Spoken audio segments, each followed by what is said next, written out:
হরে কৃষ্ণা। একটা গল্প বলি।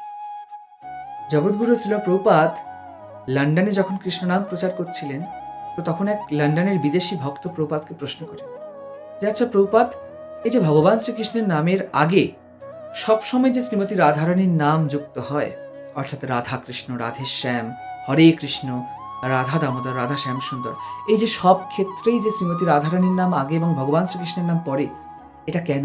কে এই রাধারানী? কি তার পরিচয়?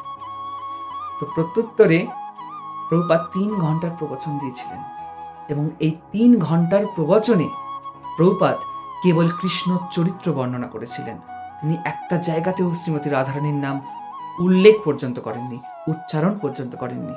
এবং এই 3 ঘন্টা প্রবচনের একদম শেষ লাইনে গিয়ে প্রভুপাদ বলছেন যে এই কৃষ্ণ যার প্রেমে পাগল, তিনি হচ্ছেন শ্রীমতী রাধারানী। তো এই গল্পটি থেকে একটাই জিনিস শেখা যায় যে রাধা তত্ত্ব বিশ্লেষণ করা এত সহজ নয়, কারণ রাধা তত্ত্ব অনেক ঊর্ধ্বের তত্ত্ব। রাধা তত্ত্বকে বিশ্লেষণ করা বা ব্যাখ্যা করা আমাদের পক্ষে এত সহজ নয়। তো ভিডিওটি ভালো লাগলে অবশ্যই ভিডিওটিতে লাইক, কমেন্ট এবং শেয়ার করবেন, এবং কমেন্ট বক্সে হরে কৃষ্ণ লিখতে একদম ভুলবেন না। তো জয় শ্রীমতী রাধা রানী কি জয়, জয় জগৎগুরু শ্রী প্রভুপাদ কি জয়। হরে কৃষ্ণ।